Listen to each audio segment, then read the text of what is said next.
dari Universitas Bina Insan UDB yang berada di Kota Lubuk Linggau di Sumatera Selatan. Salam kenal ya. Baiklah, di sini saya akan menjelaskan tentang prediksi penyakit diabetes menggunakan algoritma Knaus-Neckhodt (KNN). Tapi sebelumnya saya akan menjelaskan terlebih dahulu apa itu algoritma KNN. Nah, yang pertama yaitu penjelasan tentang KNN. KNN adalah salah satu algoritma machine learning yang termasuk dalam metode supervised learning. Algoritma ini digunakan untuk klasifikasi maupun regresi. Pada dasarnya, KNN bekerja dengan mencari sejumlah data terdekat tetangga dari data yang ingin diprediksi berdasarkan jarak tertentu, seperti jarak Euclidean. Yang kedua yaitu cara kerja algoritma KNN. Yang pertama yaitu adalah instalasi parameter K.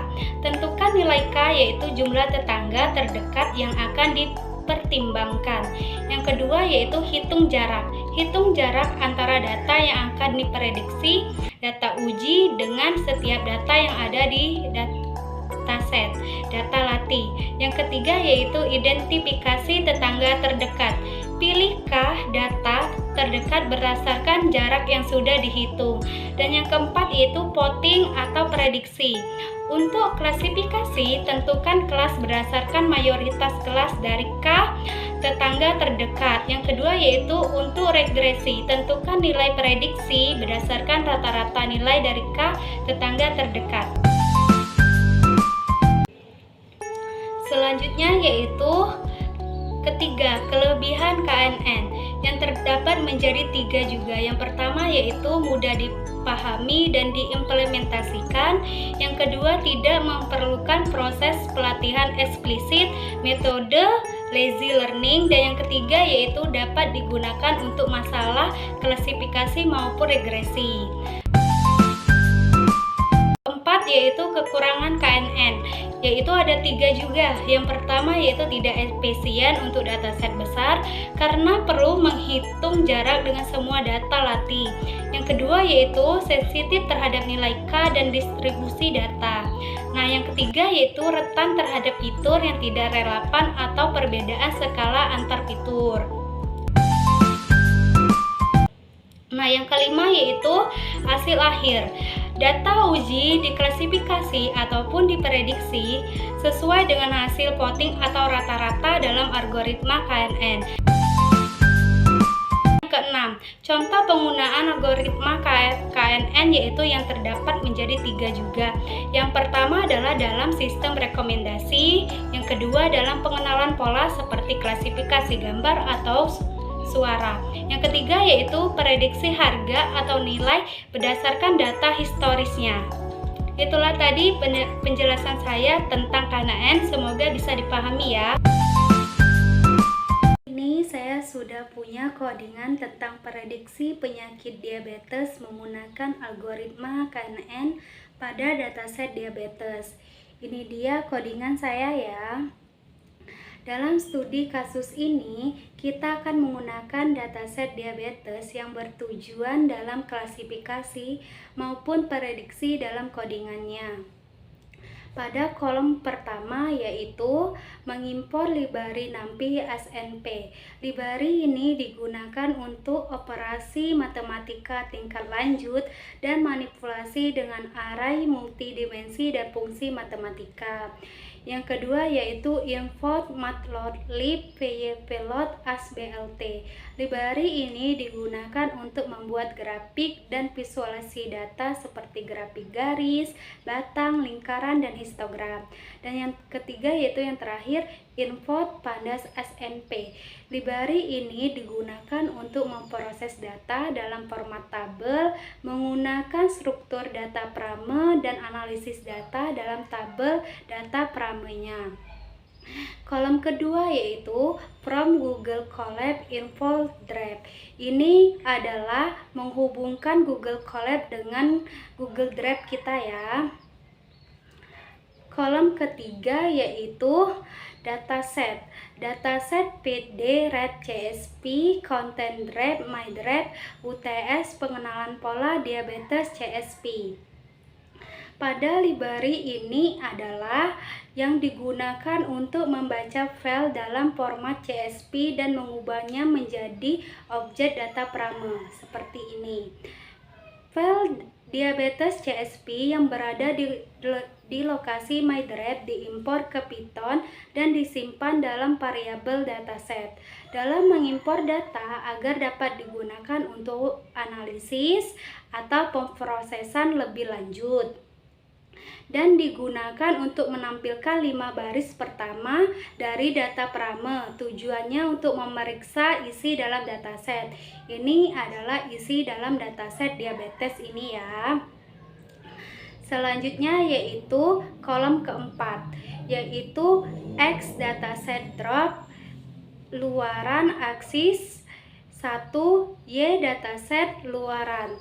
Semua kolom kecuali kolom terakhir sebagai fitur yang diinput kolom terakhir yang merupakan target atau kelas yang akan kita prediksi. Selanjutnya yaitu kolom ke-5.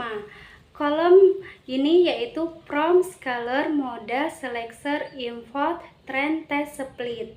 Trend Test Split dari model Scalar Model Selection.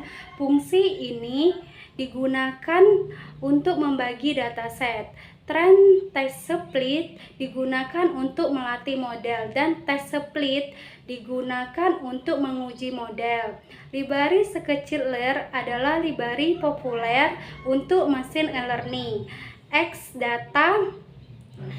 data fitur yaitu variabel independen, Y adalah data target variabel dependen.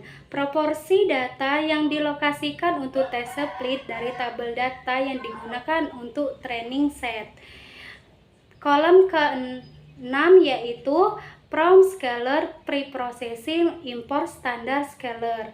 Mengimpor kelas standar Classel dari modul Scalar Processor adalah alat untuk melakukan fitur scaling, yaitu proses untuk menstandarkan data dengan mengubahnya agar memiliki rata-rata. SC sebagai instansi dari kelas standar scalar. Objek ini digunakan untuk menyesuaikan fit dan mentransformasikan data agar skala datanya sesuai. Fit transform ini digunakan nilai mean dan simpangan baku yang sudah dihitung untuk mengubah data X dan data training agar distandardisasinya. Kolom ke-7 yaitu From Scalar Neckbox Import Neckbox Classifier. Pada mengimpor ini dari metode Scalar Neckbox. Kelas ini digunakan untuk membangun model klasifikasi KNN. Classifier Neckbox ini merupakan jumlah tetangga terdekat yang dipertimbangkan untuk menentukan kelas dan sampel barunya. Yang ini ya, N Neckbox sama dengan 5. Dan metrik Minkowski ini adalah metode yang digunakan untuk mengukur jarak antara data. Minkowski adalah metrik jarak umum yang dapat disesuaikan dengan parameter. P sama dengan 2 adalah parameter dalam metrik Minkowski.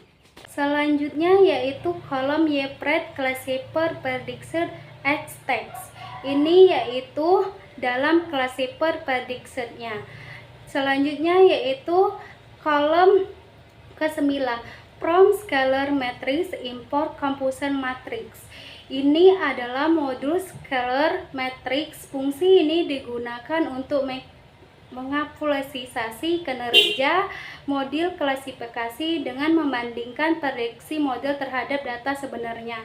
Ini adalah hasil dari computation matrix pada dataset diabetes 114 dan 16, 22, dan 40. Selanjutnya yaitu kolom ke-10 From Scalar Matrix Import Accuracy Score. Print akurasi score Y-test Y-pred.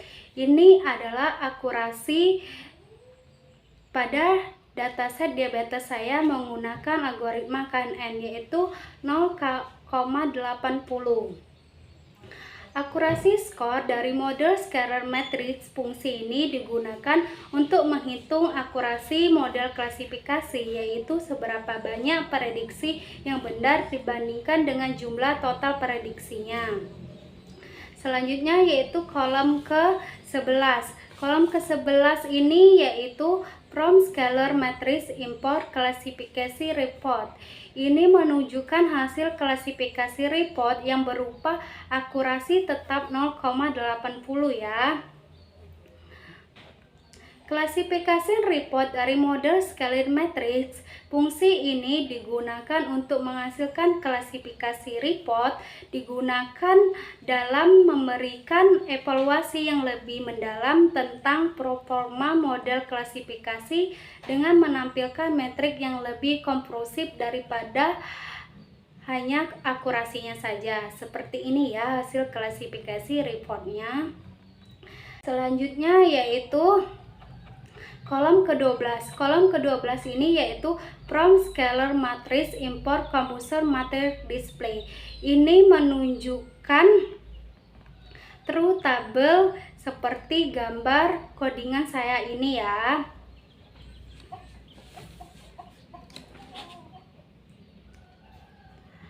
Itulah tadi penjelasan saya tentang prediksi penyakit diabetes menggunakan algoritma KNN dengan dataset diabetes. Semoga bisa dipahami ya semuanya. Dan saya akhiri, wabillahi taufiq hidayah. Wassalamualaikum warahmatullahi wabarakatuh. Thank you for watching. Bye semuanya.